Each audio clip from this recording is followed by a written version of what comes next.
안녕하세요. 저는 올해 36살이고 자녀 2명을 키우고 있는 남자입니다. 처음 제 아내를 만나게 된 건 제가 29살 때입니다. 재수를 하는 바람에 늦게 대학교를 졸업을 했고 저는 생애 첫 회사를 다니고 있었습니다. 그때 당시 아내는 회사에서 비품과 영수증 관리를 도맡아 하던 계약직 사원이었죠. 그런데 어느 날부터인가 아내는 저에게 자꾸만 마실 거를 건네주는가 하며 퇴근하면 자신이 맛있는 걸 사주겠다고 말을 걸었었죠. 하지만 그때 당시 저는 만나고 있는 여자친구가 있어서 정중하게 거절을 했죠. 그렇게 시간은 빠르게 지나가던 어느 날이었습니다. 여자친구의 생일이 하루 앞으로 다가왔고 저는 몰래 이벤트를 준비하려고 여자친구의 원룸 자취방으로 찾아갔습니다. 그날은 여자친구가 친구들과 생일 파티를 하고 들어온다고 했기에 아무런 생각도 없이 비밀번호를 누르고 들어갔는데 여자친구는 어떤 남자와 단둘이서 바람을 피우고 있더군요. 저는 평소에 자존심이 너무 센 성격이었기에 그냥 별말 없이 준비했던 선물을 집 안으로 집어 던지고는 뒤돌아서서 나와버렸습니다. 뒤에서 여자친구의 목소리가 들렸지만 저는 돌아보지 않았습니다. 정말 서로 좋아했고 충격적인 그 상황에 힘들지 않았다면 거짓말이겠죠. 하지만 도저히 용서를 할 수 없었기에 모든 연락을 피하고 저 혼자서 그 상처를 묵묵히 견뎌내고 있었습니다. 그런데 제가 그렇게 힘든 걸 아는지 모르는지 계약직 사원이었던 아내는 제게 매일같이 호감을 표시하더라고요.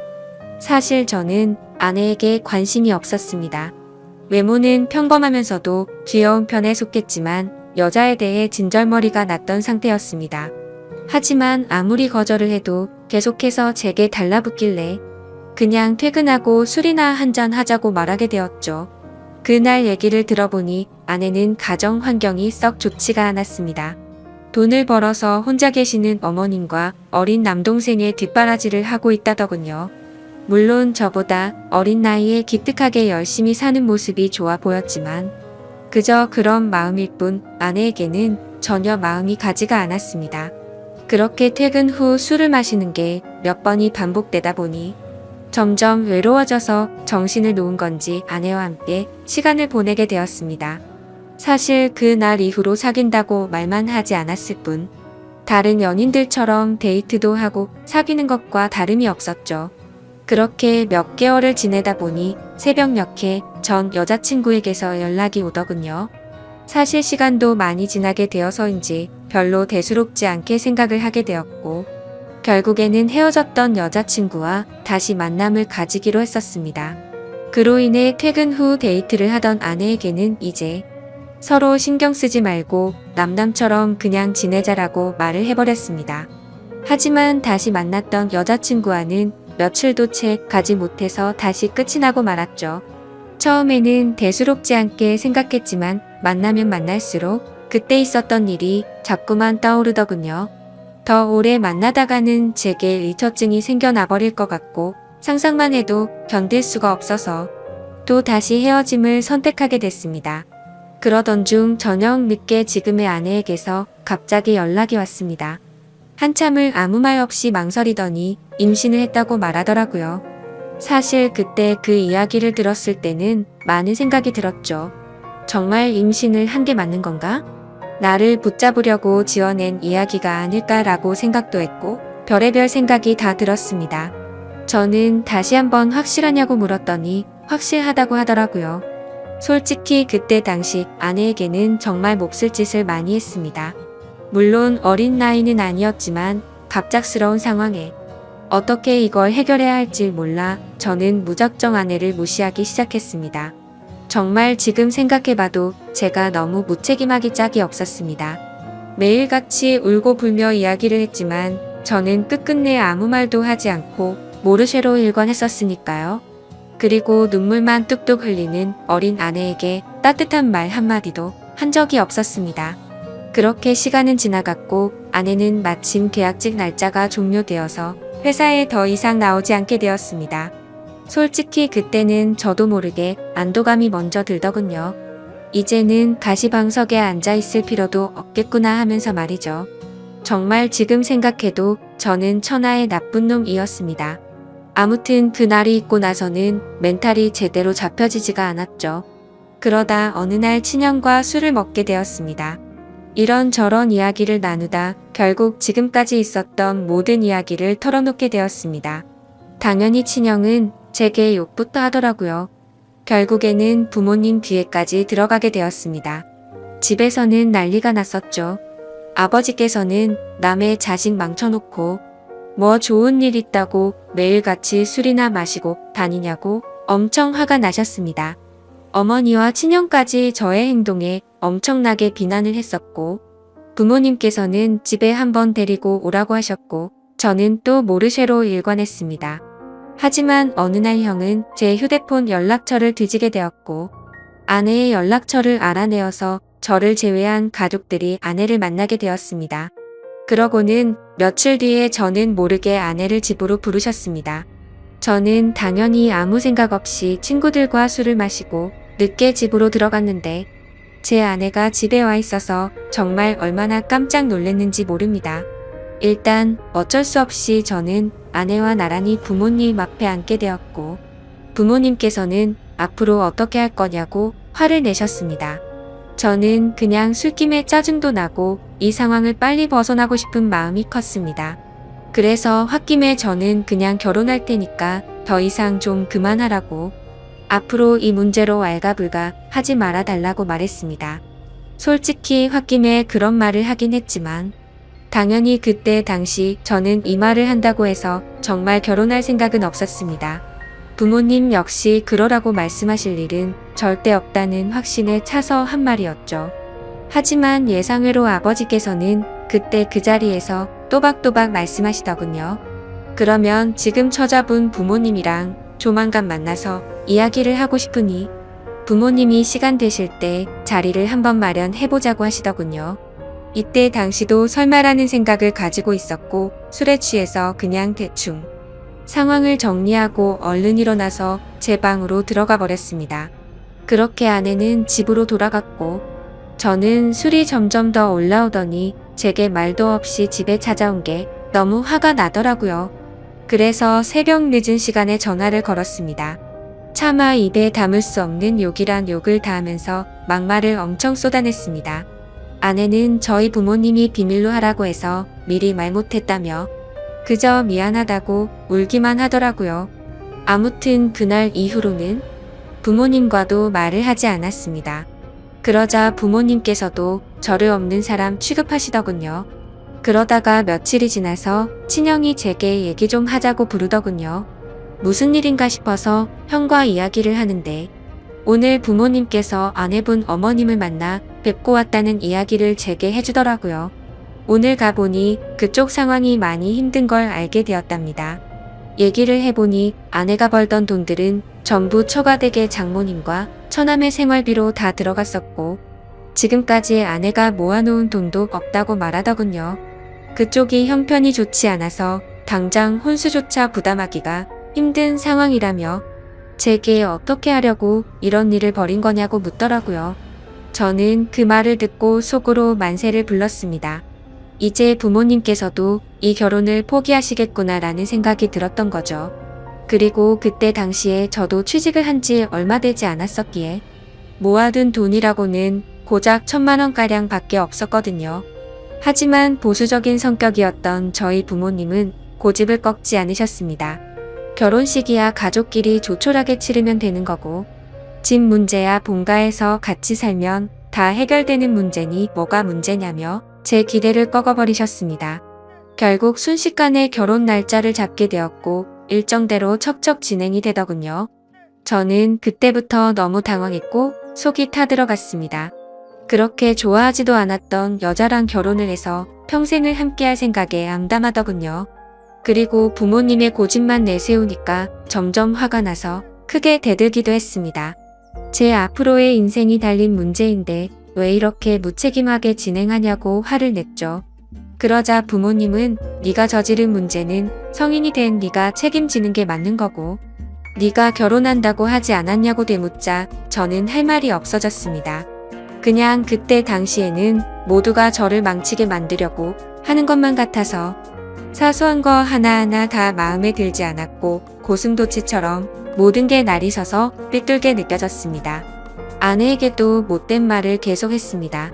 이따위로 억지로 결혼한다고 달라질 것 같냐며 나를 만나봤자 돈도 없어서 아무것도 못 해줄 거고 시집살이가 그렇게 호락호락할 것 같냐고 말했습니다.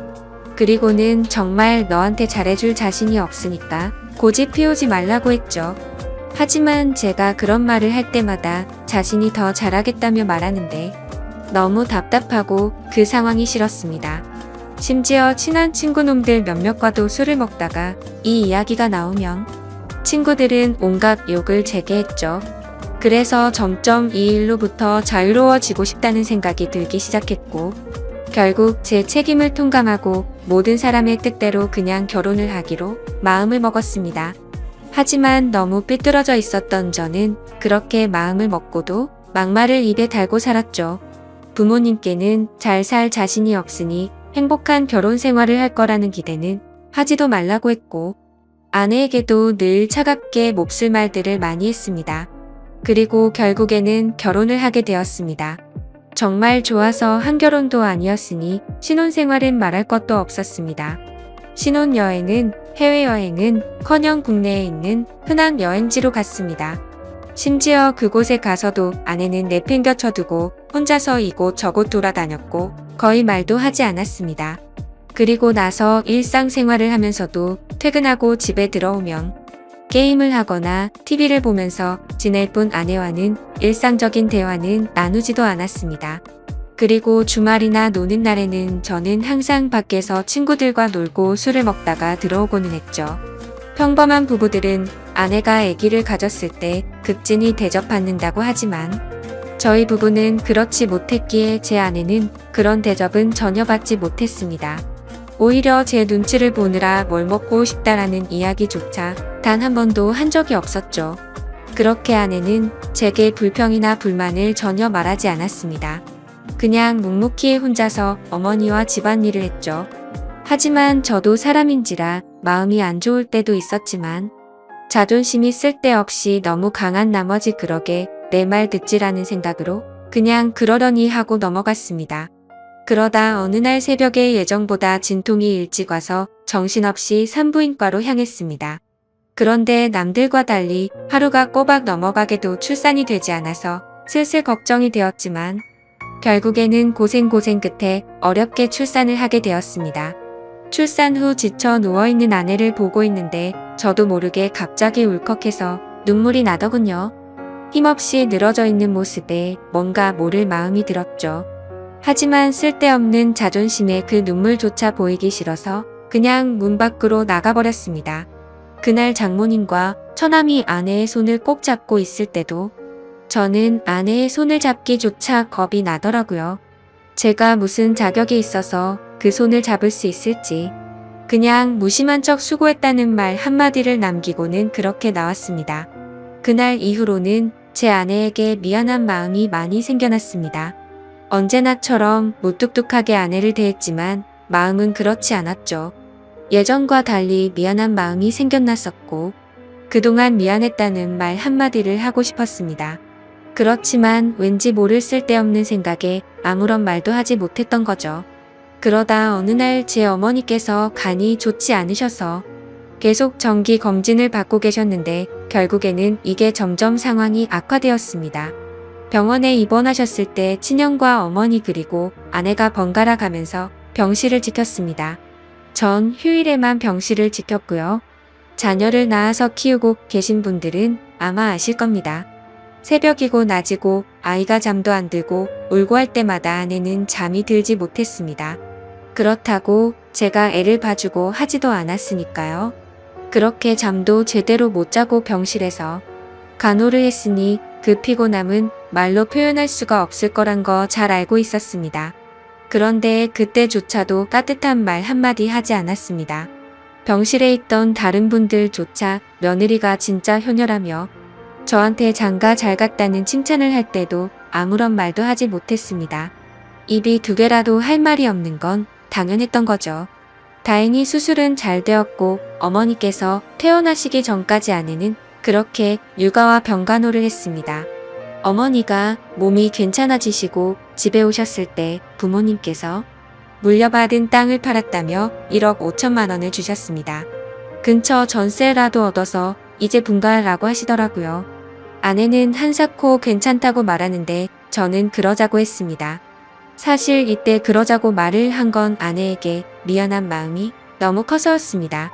아무래도 시부모님이랑 같이 사는 것보다는 그래도 무뚝뚝한 남편일지라도 아들과 셋이서 사는 게 나을 거라고 생각했죠. 부모님은 당연히 그렇게 하라고 하셨고 아파트로 전세를 하나 구해서 분가를 했습니다. 거의 말도 안 하고 했지만 간간히 아이도 같이 봐주고 이사하고 처음으로 레스토랑을 갔는데 맛있다고 웃으며 말하는 아내를 보면서 이때부터 정말 마음이 울컥해서 눈물이 날 뻔했죠. 그래서 그날 이후로 저는 변하겠다고 다짐을 했습니다. 연애도 저와 제대로 해보지도 못하고 아이를 가졌을 때도 대접 한번 제대로 해주지 못했던 생각이 났습니다. 그리고 시집살이와 시부모 병간호까지 해왔는데 이제 와서 돌이켜 생각해보니 그 흔한 레스토랑 한 번을 같이 와보지를 못했더라고요. 미안하고 너무 미안했습니다. 비록 무뚝뚝하게 말하고는 했지만 이때부터는 그래도 나름대로 다정하게 대했습니다. 그러다가 장모님께서도 평생 겪고 계신 질환으로 많이 아프시기도 했고 처남도 중학생이라서 아내는 간간히 처가에 들려서 집안일을 돕고 집에 들어오고는 했습니다. 나중에 알게 된 사실이지만 장모님께서는 류마티스 관절염을 손가락 마디마디에 걸리셨습니다. 이게 집안일을 하거나 할 때 끔찍할 정도로 아프다고 하더라고요. 하루는 그런 아내가 너무 안쓰러웠고 장모님과 처남까지 마음에 많이 걸렸습니다. 그래서 저는 아내에게 말했습니다.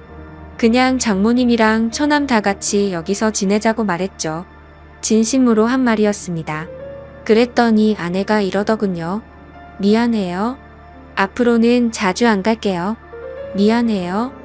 저렇게 말을 하더라고요. 아내의 저 말 뜻이 어떤 걸 의미하는지 다들 아실 거예요. 아내는 제가 처갓집에 자주 가는 걸 못마땅하게 생각해서 비꼬는 마음으로 저렇게 말을 한 걸로 오해를 한 거였습니다. 지금까지 하지 못했던 미안한 말과 참았던 눈물이 울컥해서 쏟아져 버렸습니다. 아내 손을 꼭 붙잡고 미안하다고 말하면서 애처럼 너무 서럽게 울어버렸습니다. 당황해하는 아내에게는 그동안 정말 미안했다면서 앞으로 살면서 그동안 잘못했던 거 천천히 다 갚을 테니 용서해달라고 정말 서럽게 울었습니다. 그리고 처음으로 아내와 오랫동안 마음에 있었던 많은 말들을 이야기했습니다. 그동안 잘해주지 못해서 미안했다는 말과 함께요. 아내 역시 눈물